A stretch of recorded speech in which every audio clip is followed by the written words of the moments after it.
kalian halaman 57. Halaman 57. Di situ cara membuat laporan wawancara. Satu yaitu latar belakang. Latar belakang itu alasan kenapa kamu mewawancarai seorang guru. Ya, mau mewawancarai seorang guru. Misalnya kamu datang ke Pak Guru. Apa alasan kamu datang ke Pak Guru? Oh, karena karena kalian itu pengen jadi guru atau cita-cita jadi guru misalnya. Apa tujuannya? Supaya menjadi guru yang baik, supaya jadi guru yang profesional. Itu tujuannya. Topiknya, apa topiknya? Yaitu cita-cita menjadi guru misalnya. Kemudian waktu dan tempat, waktunya kapan, di mana tempatnya ya. Kemudian laporan hasil wawancara dengan Pak Guru itu apa? Oh, ternyata hasilnya kalau ingin jadi guru maka harus belajar dengan baik, belajar dengan rajin, jangan malas untuk sekolah. Tiada sampai buat slogan tiada hari tanpa membaca. Buku adalah pintu ilmu atau gudang ilmu dan sebagainya ya. Itu hasil wawancara dan kesimpulannya apa? Apa kesimpulannya? Ternyata guru adalah pahlawan tanpa tanda jasa. Karena apa? Karena guru apa? Karena guru adalah orang yang mulia. Oh, guru itu menentukan bagaimana masa depan berikutnya guru. Kalau gurunya jelek, maka masa depan berikutnya akan jelek. Guru itu penentu masa depan. Ya, kalau gurunya tidak baik, maka masa depan tidak akan baik. Oleh karena itu, guru adalah profesi yang sangat mulia. Siapa yang ingin jadi guru?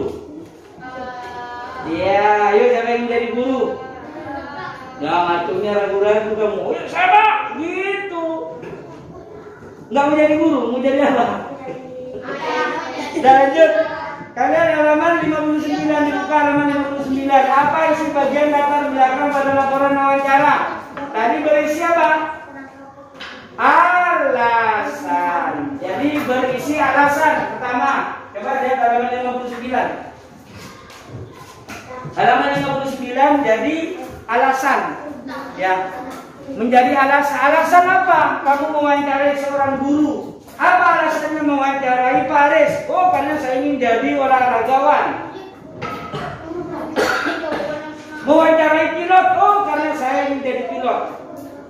Ya, mewawancarai tukang nyapu. Oh, karena saya ingin jadi tukang sapu misalnya. Siapa yang ingin jadi tukang sapu? Tukang sapunya uang. Mau, kamu jadi tukang sapu. Tukang sapunya uang. Mau, kamu. Nomor 2, apa saja yang terdapat pada bagian laporan hasil wawancara? Hasilnya yaitu nama siapa yang diwawancarai, nama siapa yang mewawancarai. Yang diwawancarai orang yang ditanya, yang mewawancarai orang yang bertanya. Kemudian hasilnya apa? Dari hasil wawancara itu apa? Ternyata dari hasil wawancara dengan Pak Guru, guru itu adalah profesi yang sangat mulia. Kenapa guru termasuk profesi yang sangat mulia? Karena masa depan ada di pundak seorang guru. Ya, masa depan bangsa dan negara itu ada di pundak guru. Kalau gurunya itu tidak baik, masa depan tidak akan baik. Oleh karena itu, pilihlah cita-cita menjadi seorang guru supaya kamu mulia. Kalau ingin mulia, bercita-citalah jadi seorang guru. Coba kalian halaman 61 dilihat. Nomor 1, kalimat sapaan yang santun kepada narasumber adalah selamat siang Pak, boleh saya mewawancari Anda sekarang? Nah, itu kan lebih sopan. Kalau saya akan mewawancari Bapak sekarang, cepat, siap-siap. Enggak boleh, itu enggak benar, enggak sopan namanya. Ada juga Pak, saya akan mewawancari Anda loh. Oh, lo itu enggak sopan. Nanti yang diwawancarai. Apa kamu? Bentak-bentak ini lah. Nggak jadi wawancara. Harus sopan. Assalamualaikum. Mohon maaf Pak, ada waktunya. Adakah atau mungkin kamu bisa tanya, ada waktunya Pak, saya ingin wawancara Bapak. Ya, atau permisi Pak, mohon waktunya untuk diwawancarai dan sebagainya. Banyak cara kalimat yang baik. Jangan sekarang yang bilang begini, sekarang waktunya kita wawancara. Bukan? Wow, udah bentak-bentak. Ya, itu nggak baik, nggak sopan, nggak boleh itu ya. Jadi wawancara itu yang mewawancarai harus santun. Perhatikan kutipan wawancara berikut. Ivan titik-titik narasumber bekantan merupakan salah satu hewan endemik Indonesia. Habitat hidup berkaitan adalah Pulau Kalimantan. Kalimat yang tepat untuk kutipan di atas adalah apa? Yuk, buat pertanyaan ini kan ya. Berarti jawabannya adalah yang C. Apa yang Bapak ketahui mengenai bekantan? Nomor 3, bahasa yang digunakan selama melakukan wawancara adalah bahasa yang santun, baik, dan benar. Nomor 4, berikan ketika mendengarkan hasil wawancara, hal yang perlu dicatat adalah pokok-pokok pembicaraan. Nomor 5, berikut hal-hal yang tidak dilakukan setelah wawancara. Selesai adalah pergi tanpa pamit. Ini nggak boleh ya. Selanjutnya yang B, kalian kerjakan di rumah, kita bahas minggu depan. Ya, demikian dari Pak Guru. Mudah-mudahan kalian memahami apa itu wawancara ya. Paling tidak paham, oh wawancara seperti ini, tujuannya ini, jenisnya ini apa? Apa? Nah, anakku kelas 4 sebagai tambahan materi, coba kalian halaman 44 tadi diulang kembali. Halaman 44 ya, pilihan ganda nomor 3. Untuk mengungkapkan pendapat tokoh atau narasumber tentang suatu hal merupakan tujuan dari wawancara. Kemudian yang uraian nomor 3, sebutkan kata tanya yang digunakan dalam wawancara, yaitu diantaranya yaitu what, who, where, why, when, dan how. Apa, siapa, di mana, mengapa, kapan, dan bagaimana. Di halaman 42 sudah dibahas tadi. Kemudian kalian buka kembali LKS-nya halaman 49. 49 ya, kita sudah bahas di kelas tadi. Kemudian halaman 50 yang pilihan ganda nomor 1. Sebelum yang pilihan ganda yang nomor 4, sebelum membuat daftar pertanyaan, kita harus menentukan topik wawancara. Kemudian nomor 5, kegiatan mendengarkan jawaban narasumber berguna untuk mendapatkan, yaitu untuk mendapatkan informasi ya, berarti jawabannya yang A, untuk mendapatkan informasi. Kemudian yang B, uraian apa saja yang perlu kamu persiapkan sebelum melakukan wawancara. Yang pertama yaitu kita tentukan topiknya terlebih dahulu. Setelah menentukan topik yang akan dibicarakan, maka cari narasumber ya, narasumber yang tepat, bisa tahu sesuai dengan topiknya. Kemudian setelah itu, sebelum mendatangi pewawancara atau narasumber, maka kita terlebih dahulu membuat daftar pertanyaan sesuai dengan topik yang telah ditentukan. Nomor 5, bagaimana sikapmu ketika menanggapi penjelasan dari narasumber? Jadi sikap kita untuk menanggapi narasumber jangan sampai menyalahkan pendapat narasumber. Ya, jangan sampai bertentangan dengan narasumber, karena tujuan kita yaitu untuk mencari informasi dari narasumber, bukan untuk menyanggah atau menyalahkan pendapat narasumber. Kemudian kalian halaman 53 buka. Untuk yang 1, 2, 3, 4, 5 kerjakan di rumah, nanti minggu depan kita bahas. Kemudian halaman 53 yang pilihan ganda nomor 3, pencari informasi menggunakan pedoman berupa pertanyaan tertulis merupakan ciri wawancara terstruktur. Nomor 4, wawancara yang pertanyaannya hanya berpedoman pada garis-garis besar masalah disebut dengan wawancara tidak terstruktur. Kemudian nomor 5, halaman 54, wawancara dengan memakai pertanyaan yang sudah disiapkan sebelumnya disebut disebut dengan wawancara terpimpin.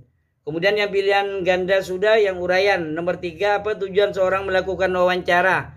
Yaitu tujuannya untuk mendapatkan informasi melalui tanya jawab dengan narasumber. Nomor 4, sebutkan contoh bahan informasi yang diperoleh dari wawancara. Jadi mewawancara itu sebagai bahan informasi ya untuk mencari berita, sebagai bahan opini untuk mencari atau mengetahui pendapat seseorang, atau juga bahan cerita, atau juga sebagai bahan biografi untuk mengetahui biografi orang lain ya.